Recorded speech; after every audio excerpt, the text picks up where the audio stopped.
Welcome to today's episode of Molecules to Medicine podcast. For those of you just joining the podcast, we are AI Jules and we specialize in helping healthcare and life science companies scale their business and revenue and explore how AI is reshaping the industry and accelerating innovation. So if you want to learn more about how we can take your healthcare or life science business to the next level, make sure you stick around. And if you're interested in a free growth consultation, just pop us the word growth in the DMs and we'll get back to you. I am your host, Hardeep, and we have a very exciting guest for you today. We have Joelle Barra, Vice President of Operations at American Institute Yes. of Research. Great. Where are you calling us from today, Joelle? Los Angeles, California. Okay, excellent. So, Joelle, tell us a bit about your background and the journey that led you to American Institute of Research and any pivotal moment or experience that shaped your career. Well, I first started off in labor and delivery at one of our local hospitals here. I worked there for 14 years and actually had sustained an injury there. And after 2 years of physical therapy, the doctors wouldn't release me to go back to work. And I absolutely loved it there. 30 some years ago, have made tremendous friends that I'm still friends with to this day of the nurses and doctors. However, I had to, for lack of a better word, research what I could do in medicine so I could stay in medicine because that's where my passion was. And I found a school and they certified professionals in clinical trials. So I went to school full time for a year and I was certified for clinical trials and did internship with my boss, who is the CEO of American Institute of Research 23 years ago. And within 6 months of my internship, he hired me as a clinical research coordinator. So within the last 23 years, I have progressed from a research coordinator to the research manager, the research director, and now vice president of operations. Excellent. So you've had quite a journey there, now Yes. into clinical trials. And tell me about American Institute of Research. What do you do and, who do you do it for? We are a multi-therapeutic TMO, trial management organization, and we work with different physicians in the areas of our sites. And we have offices from Northern California to close to San Diego and have ventured out to small areas, like remote areas. For example, Arizona, little remote areas that cannot offer clinical trials. Right. So we're basically set up as a mobile clinical research institute where the coordinators will go to the physicians' offices and conduct the clinical trials at their offices. So are you looking for PIs essentially in remote areas to conduct the clinical trials for your sponsors? We definitely are. We do have a large, over 3,000 square foot research office in downtown Los Angeles, where we also conduct research more of the phase 1 studies. We do have sleep rooms and showers and a really big lab with all the equipment that's needed, the -80 freezers, the refrigerated centrifuges, and, everything that's needed to conduct a clinical trial. But we're definitely looking for more physicians. So when we're presented with clinical trials, we're able to get them going with different physicians. Okay, excellent.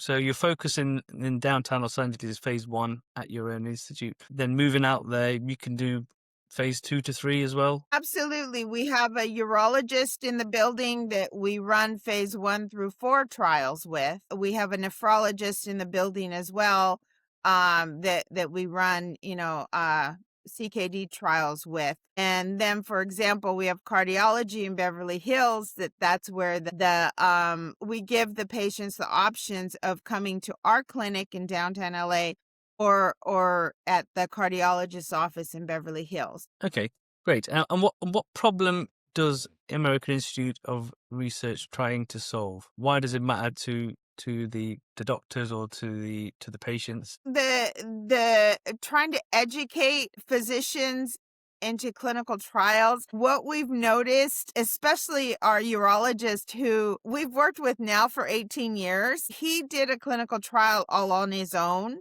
And Mhm. the enormous amount of time as not only the PI, but when the coordinator walks away, he's also having to finish the case report forms by himself and so on and so forth.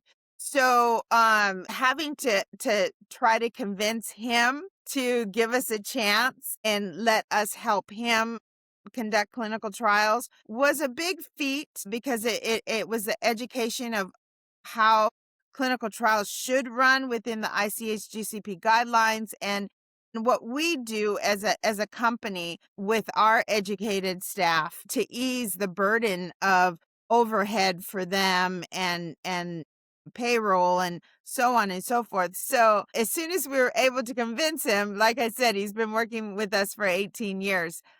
The retina surgeon in Northern California, the same, a little different scenario with him is when clinical trials decreased, he Yep. had to lay off his coordinator. Right. So with our company, if in a therapeutic area, because clinical trials in therapies is like a roller coaster. We may have 10 diabetic studies, in 2 years, and then 5 years later, we don't have any. Yep. So the great thing about our company is if there's no more clinical trials or if they're decreasing in one therapeutic area, we can move the coordinator to a different therapeutic area without any financial burden on the company or the PIs in their private clinics. Okay, so they're not constrained to their own private clinic.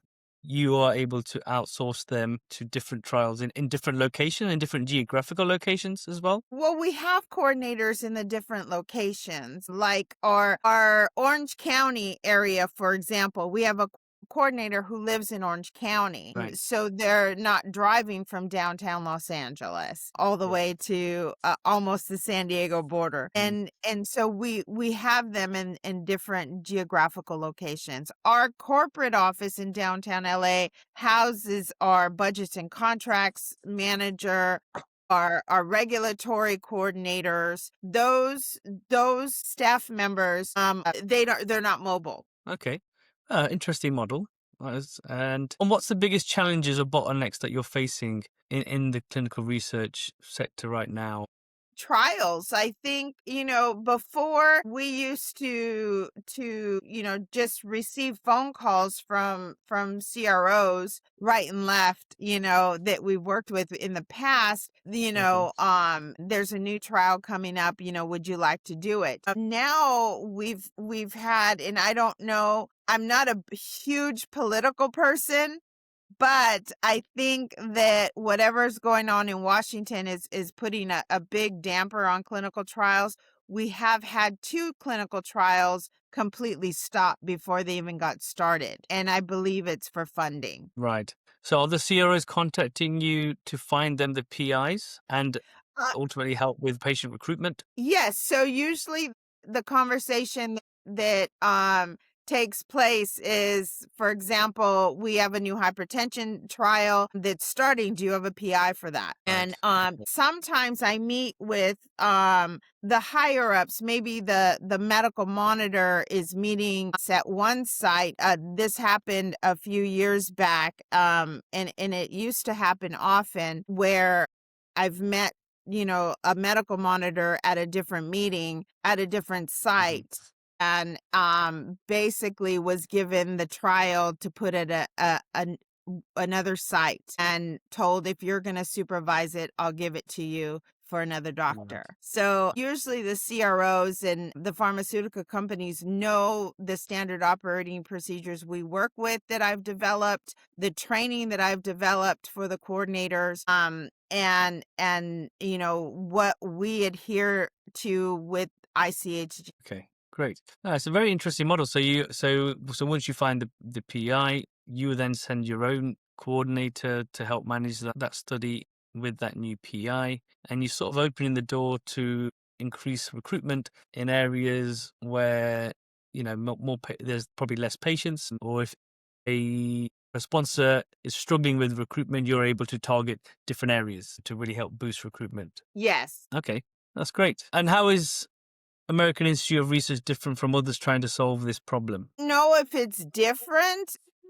I mean, we've been up and running for 23 years. Like I stated, Hmm.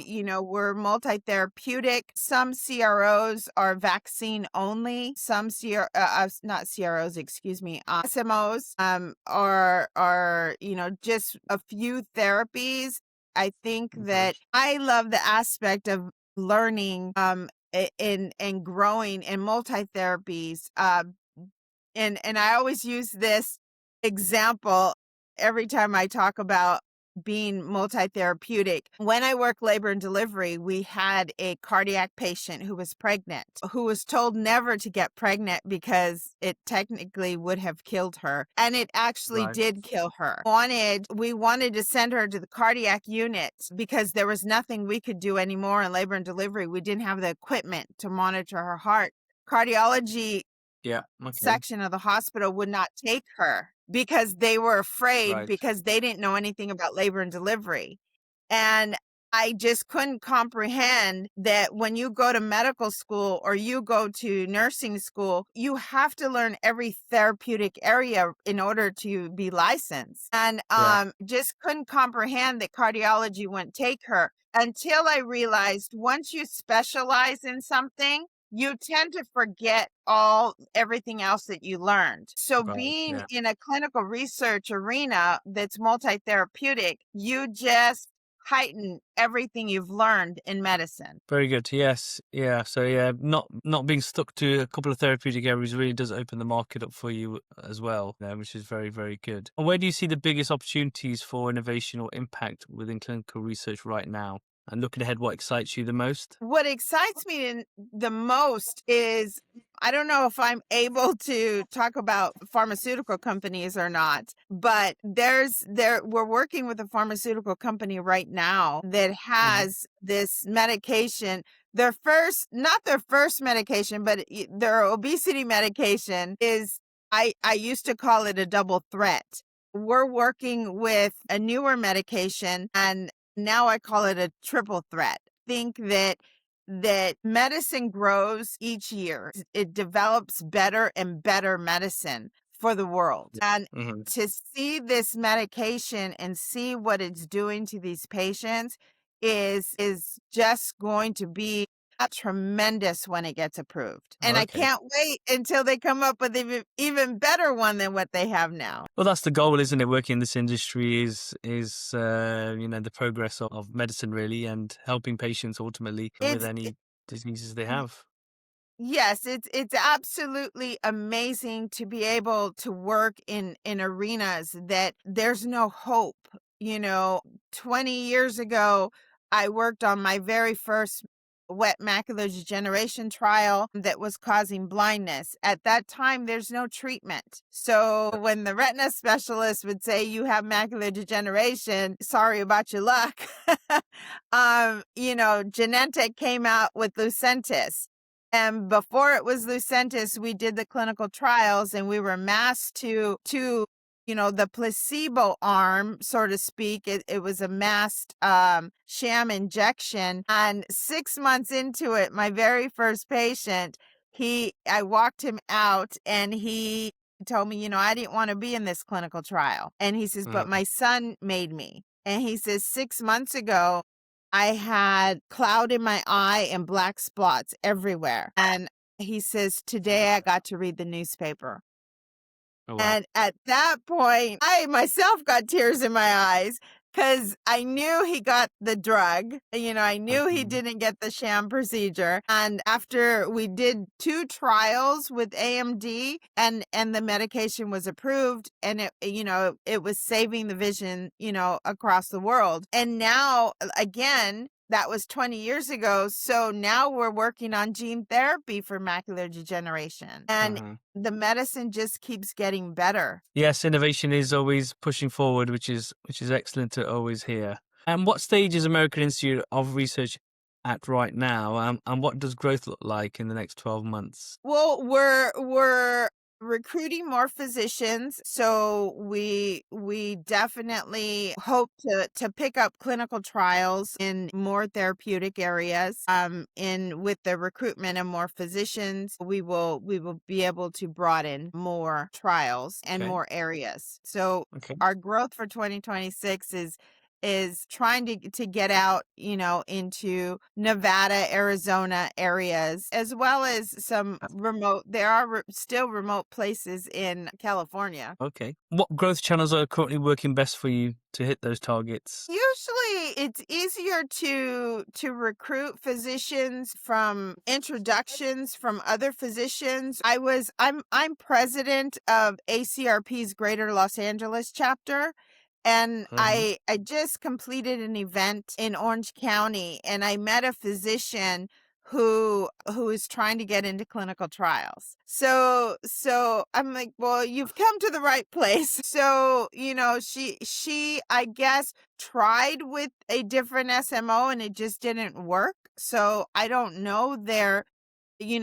policies and how they recruit physicians, but she says it just didn't work. And so I told her we'll get you trials and we'll get your clinic set up. We bring in all the equipment, we have centrifuges and so on and so forth. Our staff, are certified to draw blood. So we come fully equipped to help these doctors. Okay. Excellent. And I mean, what's the toughest part of getting your company into the hands of your ideal customers? So in terms of getting to the right physicians and even to the CROs as well, what's the toughest Um, part? I think just trying to navigate their new, like, they have, different systems now. Yeah. Years ago, it was just kind of word of mouth. I'm being with a CRA, I'm being put on a macular degeneration study. Do you know, have you ever done one? Or I'm put on a endocrinology study. Do you work with endocrinologists? Now there's a lot of hands in the cookie jar, so to speak, with the CROs now, and having to jump through hoops within their. Okay. Yes. Yeah, I can see that that can be an issue. And where do you see the biggest opportunity then? I know you mentioned Arizona. You're looking to branch out into Arizona, but where are the biggest opportunities or the risks actually? When it comes to scaling your go-to market efforts. Yeah, I believe the biggest opportunity right now is oncology clinical trials, because everybody is looking for treatment or a better treatment, something that doesn't cause nausea, that doesn't cause hair loss, that, you know, targets the section instead of hurting other areas. So I think that's going to be the biggest opportunity at this point in time. We have hundreds of hypertension medications. So to have, I mean, at one point in time, we were running like 10 hypertension clinical trials and had 40 patients almost in each of the trials. But now that there's so many trials in hypertension, we don't see too many now. But now with these, for example, the GLP-1s in diabetes and obesity, we're hoping, we have a handful of them, but we're hoping to saturate ourselves with that as well, because there are some GLPs that are just absolutely amazing. Okay, fantastic. And sounds like you've had an incredible journey so far. You mentioned that your goals is to acquire more CROs and more physicians. Hypothetically speaking, if you had a magic wand, you could fix anything in your business right now that's holding you back or slowing you down. What would that one thing be? Geez, I don't know. I would think that if I had a magic wand, I would be able to recruit physicians and clinical trials faster than all these hoops. Yeah. So that would that would really push you forward, wouldn't it, having as many trials? Could that be across, directly with pharma as well? Because a lot of pharma companies keep a lot of trials in house. Yeah, You know. absolutely. We do work. We are working with, I think, about 3 pharma companies that are not utilizing. Okay, fantastic. Well, thank you, Joelle, for your time. And if anybody wants to hear more about yourself and your business, where can they find you and your information? So we're in downtown Los Angeles. American Institute of Research.com is our Mhm. website. We are on LinkedIn as well. And we do have a Facebook page. Fantastic. There is a nonprofit organization that is American Institute for Research, and that is not Right. us. Thank you for clarifying that. So if anybody wants to hear anything more about American Institute of Research or wants to get in touch with Joelle about their services or any questions you may have, please reach out. Well, thank you, Joelle. Thank you for your time. Very interesting, and hope to talk to you again soon. Absolutely. Thank you for the privilege of speaking with you. No problem. Take care now. Bye-bye. Bye. Have a good day.